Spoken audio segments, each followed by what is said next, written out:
Okay, we're ready. So this audio's called Alan on the concept of fear. So Alan, what is fear to you? Oh, I'm glad you asked that, Anthony.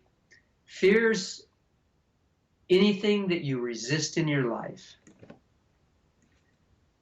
We tend to build our world and keep it as safe as we can. And so we build boundaries.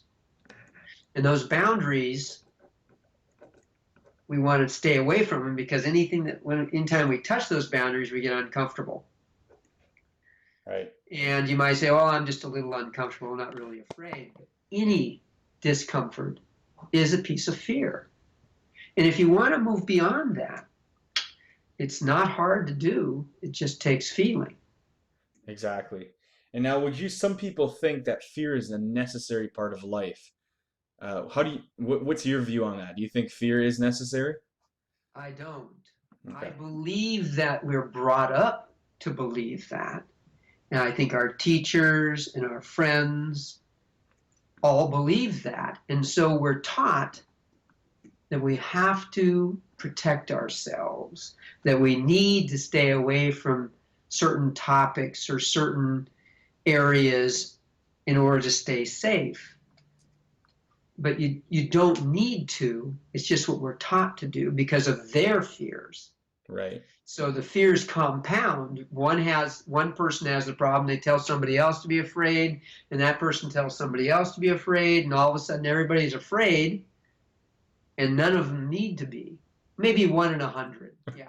Don't step into front of cars. Well, Right. I mean, that's just prudent. But you don't have to walk around being afraid of that 24 hours a day. And surprisingly, there are people that are afraid of walking in front of traffic 24 hours a day. Right.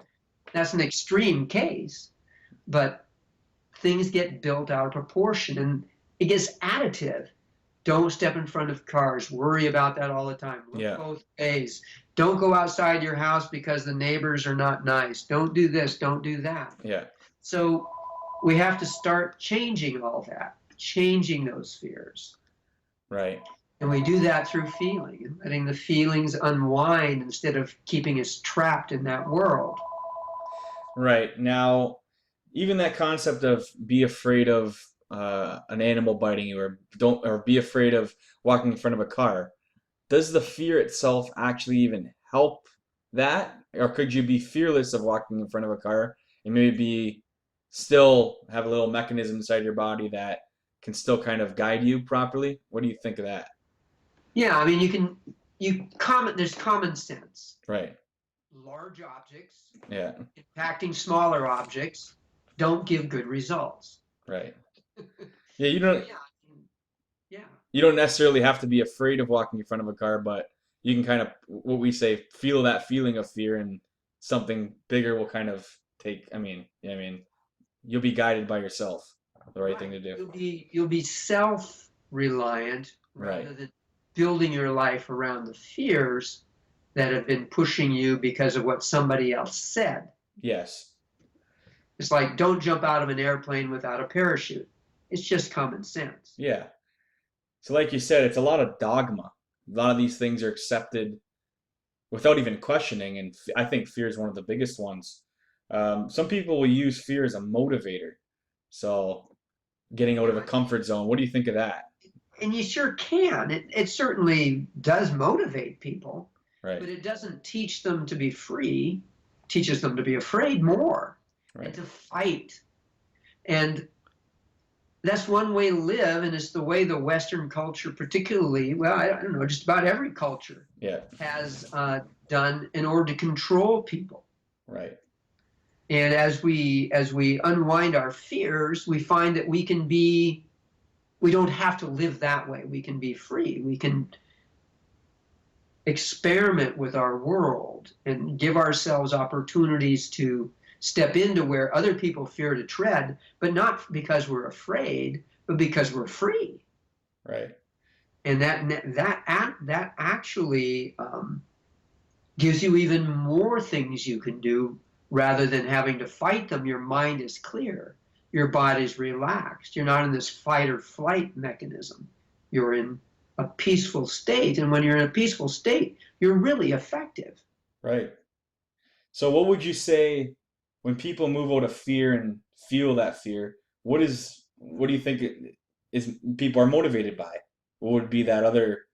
Would it be love, or what do you think would be the opposite, the solution They to get that? motivated by their personal desires Yes. without limitation, without, it's a little hard to describe because it's so experiential. Right. But as the fear leaves, you get calmness. And as you get more calmness, you're willing to try things you would never have tried.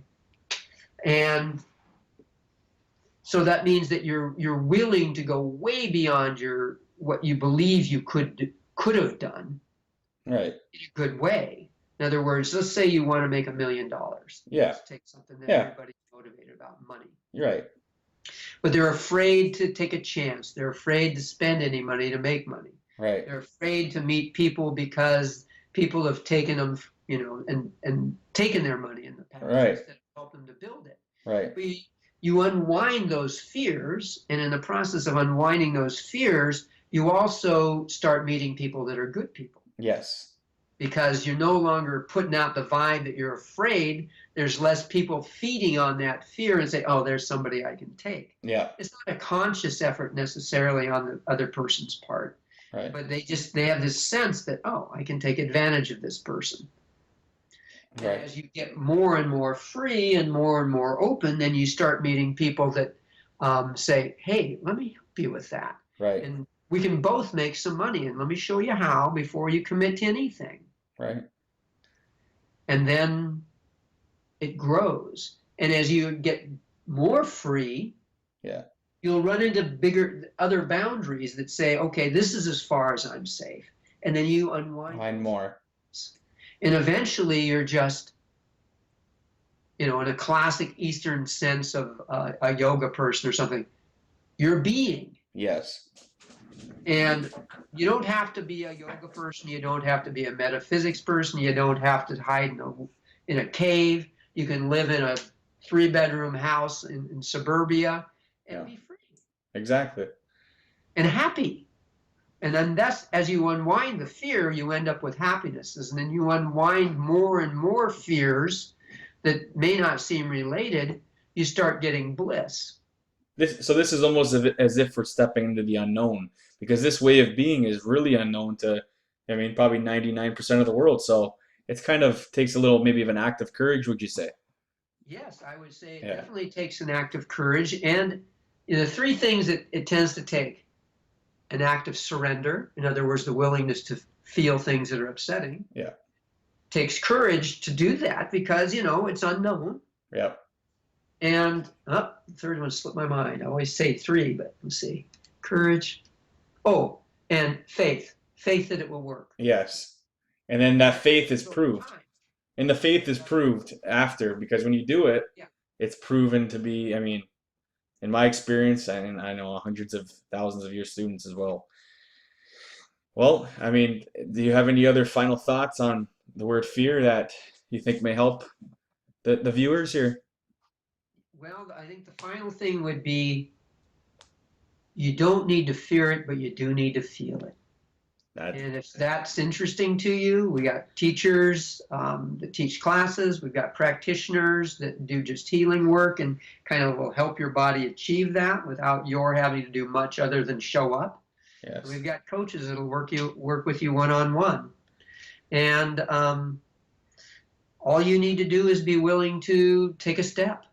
Yeah. And this feeling, the word feeling here is, you have to practice it. It's something that once you're shown it, it's almost like a new thing when I first, it's a different way. Exactly. And it's not the standard feeling, get right. out of drama Exactly. and moan and all that. No, this is an internal process. It's very simple, but it's counterintuitive. Yes. And the more you're willing to kind of step into the boundaries to move so that you can move your life forward, it's really very, very satisfying, surprisingly pleasant, because you'd think going into the fears would be unpleasant. Right. But it changes in seconds. Yes. And final changes might take 15, 20 minutes on a topic, or if it's really, really deep phobias and fears, It may take a number of times of practice, but Right. you'll have tools that you can use wherever you are, whenever you are. It's not like you have to turn yourself off to use it. No, it's a dynamic that's can be used anytime, any place, anywhere. Right. And it takes a little bit of practice, this new way of feeling, but once you get it, there's nothing like it. And um, it's one of the greatest things I've ever learned, and I always thank you every day for showing it to me, Alan. Well, it's my pleasure. I love working with people and helping them to grow and become, because the stagnation everybody's in and the tightness everybody's in, it's just not fun for most people to live. They're in Right. constant worry, and this allows you to be in much happier straits the majority of the time. And any boundaries that show up while you're doing that, well, those are the arrows pointing at the next step to freedom. Exactly. So that concludes our topic on fear for today. If you have any other suggestions, feel free to contact me, and we would be glad to do a video on that topic for you. Have a great day, everyone.